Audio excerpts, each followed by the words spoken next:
احمد قادیانی نے اپنے فتنے کا آغاز کہاں سے کیا تھا یہ سمجھ لیجیے۔ پہلے وہ ایک مناظر تھے، بہت اچھے مناظر، غلام احمد قادیانی تھا کہنا چاہیے، غلطی سے طے کے بیٹھا ہوں۔ آریہ سماجیوں سے مناظرے کیے، عیسائیوں سے مناظرے کیے، مناظروں میں فتح حاصل کی، مسلمانوں کی آنکھوں کا تارا بن گئے، محبوب ہو گیا۔ اس کے بعد اس نے ایک فتنہ چھوڑا، ایک شوشہ چھوڑا، نبوت اور وحی تو رحمت ہے، رحمت کیسے بند ہو سکتی ہے؟ وحی تو انسانوں کی ہدایت کے لیے ہے، انسان ختم نہیں ہوئے وحی کیسے ختم ہو جائے گی؟ دیکھیے بظاہر یہاں دلیل ہے، اٹ اپیئرز کنونسنگ، بات سمجھ میں آتی ہے، یہیں سے یہ حل مل جائے گا آپ کو۔ کیا وجہ ہے کہ بڑے بڑے اعلیٰ تعلیم یافتہ لوگ جو ہیں اس کا شکار بن گئے؟ دنیا میں ایک ہی مسلمان نام کا سائنسدان جو ہے وہ آیا ہے ٹاپ پر، وہ قادیانی۔ ایک ہی مسلمانوں کا نام رکھنے والا جو ہے وہ international court of justice Hague کا جو ہے جج بنا ہے، وہ کون؟ قادیانی۔ ڈاکٹرز قادیانی، انجینئرز قادیانی، بڑے بڑے۔ یہ کیوں؟ یہ بات ایسی تھی کہ جو بظاہر دل کو اپیل کرتی ہے کہ جب حضرت آدم سے کہا تھا اما یاتینکم منی ھدی فمن تبع ھدایا فلا خوف علیہم ولا ھم یحزنون، انسانوں کی ہدایت کے لیے وحی کا راستہ کھولا گیا، ابھی انسان ختم نہیں ہوئے، وحی کا کیسے دروازہ بند ہو جائے گا؟ اجرائے وحی کا پہلے شوشہ چھوڑا، اور جب وحی جاری ہے تو نبوت جاری ہے، لہذا پھر آخر میں آ کے نبوت کا دعویٰ کر دیا۔ اس نے ایک مسئلہ اور استعمال کیا، یہ اصل میں چالاک اور ہوشیار لوگوں کے معاملات ہوتے ہیں، عوام الناس کی نفسیات کو متاثر کرنے کے لیے ایک اور شوشہ چھوڑا۔ دیکھو یہ کیسے ہو سکتا ہے، ہمارے نبی حضرت محمد صلی اللہ علیہ وسلم وہ فوت بھی ہو گئے، دفن بھی ہو گئے، زیر زمین دفن ہے، اور عیسیٰ ابن مریم وہ آسمان پر اٹھا دیے گئے، وہ آسمان پر ہے، کیسے ہو سکتا؟ اب عام مسلمان کے لیے اس میں بھی ایک اپیل ہے کہ اس میں تو گویا کہ ثابت ہوا کہ حضرت عیسیٰ ابن مریم جو ہے وہ افضل ہو گئے محبت سے صلی اللہ علیہ وسلم۔ یہ ہے وہ چیزیں کہ جن سے حالانکہ افضلیت کا اس سے کوئی تعلق نہیں۔ اصحاب کہف اگر 300 برس تک سوتے رہے تو اس میں کون سی افضلیت ہو گئی؟ کوئی افضلیت کا سوال نہیں۔ اس اعتبار سے حضرت عزیر کو اگر 100 برس تک مردہ رکھ کر اللہ نے دوبارہ زندہ کر دیا، کون سی افضلیت اس میں ہو جائے؟ اللہ کی قدرت ہے، اللہ کر سکتا۔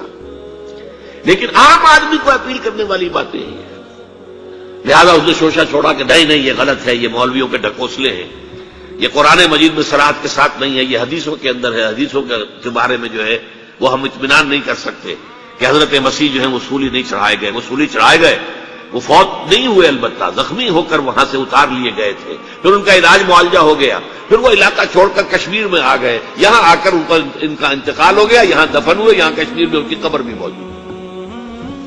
یہ دو ایشو ہیں جو اس شخص نے اٹھائے، اور اس سے عوام الناس جو ہیں جن کے اندر کے علم کی پختگی نہیں ہوتی، یا جذباتی طور پر آپ انہیں متاثر کر سکتے ہیں، یا جیسا کہ میں نے پہلی بات کہی تھی اس میں تو یقیناً ایک وزن کی بات نظر آتی ہے کہ یہ رحمت ہے، وہی رحمت ہے، نبوت رحمت ہے، اللہ کی رحمت بند ہو جائے گی کیسے؟ اب اس کا جواب ہے یہاں۔ میں نے اس قادیانی سے کہا کہ مجھے یہ بتاؤ کہ کیا تم یہ مانتے ہو کہ اللہ کی ہدایت قرآن میں کامل ہو گئی؟ انہوں نے کہا ہاں ہم مانتے ہیں، ہدایت کامل ہو گئی۔ میں نے کہا کیا تم یہ مانتے ہو کہ قرآن محفوظ ہے، اس میں تحریف نہیں ہوئی؟ کیا مانتے ہیں قرآن محفوظ ہے، اس میں تحریف نہیں ہوئی؟ پھر میں نے کہا مجھے منطقی وجہ بتاؤ، پھر اس وحی کی کھڑکی کو کھلے رکھنے کا فائدہ کیا ہے؟ وہاں سے جو آنا تھا جو مکمل ہو گیا قرآن، ہاں قرآن میں اگر تحریف ہو جاتی، اس کی حفاظت کا ذمہ نہ لیا گیا ہوتا تو کسی نبی کی ضرورت تھی کہ جو آ کے اس کی تصحیح کرتا کہ یہ بات یوں نہیں یوں تھی، یہ غلطی کر دی گئی ہے، ورنہ حقیقت یوں تھی۔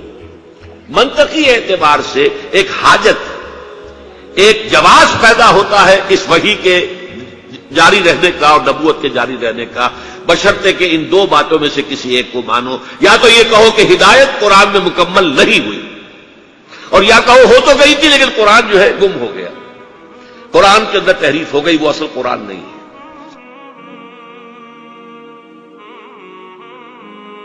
اسی زمانے میں ایک واقعہ یہ ہوا تھا، غلام احمد قادیانی نے ایک دعوتی خط لکھا کابل کے حکمران، اب میں بھول رہا ہوں کہ وہ امیر دوست محمد خان تھے یا امیر عبد الرحمان خان تھے، ان دونوں میں سے کسی کے سامنے وہ خط پہنچا. جیسے کہ حضور نے خطوط بھیجے تھے قیصر کو، کسریٰ کو، تو اس کو بھی شوق چڑھایا کہ میں بھی تو اب نبی ہوں، نبوت کا دعویٰ کر چکا ہوں، تو مجھے پڑوس کا ملک جو ہے افغانستان، وہاں کے بادشاہ کو دعوت دینی چاہیے کہ وہ مجھ پر ایمان لائے. جب وہ خط وہاں پہنچا ہے تو امیر کابل نے اسی خط پہ 2 الفاظ لکھ دیے اور واپس کر دیا. الفاظ کیا تھے؟ ای جا بیا، یہاں آؤ ذرا اور یہاں آ کر تم دعویٰ کرو نبوت کا. یہ تم انگریز کی چھتری تلے بیٹھے ہوئے دعوے کر رہے ہو، انگریز کے سائے تلے جو ہے، اور انگریز جو ہے تمہیں سپورٹ کر رہا ہے. تم نے جہاد کو جو ہے ختم کر دیا، دین کے لیے حرام ہے اب دوستوں قتال، حرمت ہے قتال. انگریز کو اور کیا چاہیے تھا؟ گلیڈسٹن نے، جبکہ وہ وزیر اعظم تھا برطانیہ کا، اس نے کہا تھا اپنے پارلیمنٹ میں قرآن کو لہرا کر، جب تک یہ کتاب دنیا میں موجود ہے امن قائم نہیں ہو سکتا. یہ تو جہاد اور قتال کی بات کرتی ہے. تو ان کو اور کیا چاہیے تھا کہ اگر کوئی اس قتال کو ختم کر دے، منسوخ کر دے، اور مسلمانوں میں سے جذبہ جہاد اور قتال فی سبیل اللہ کو نکال دے، تو اس سے بڑی اور کیا خدمت ہوگی.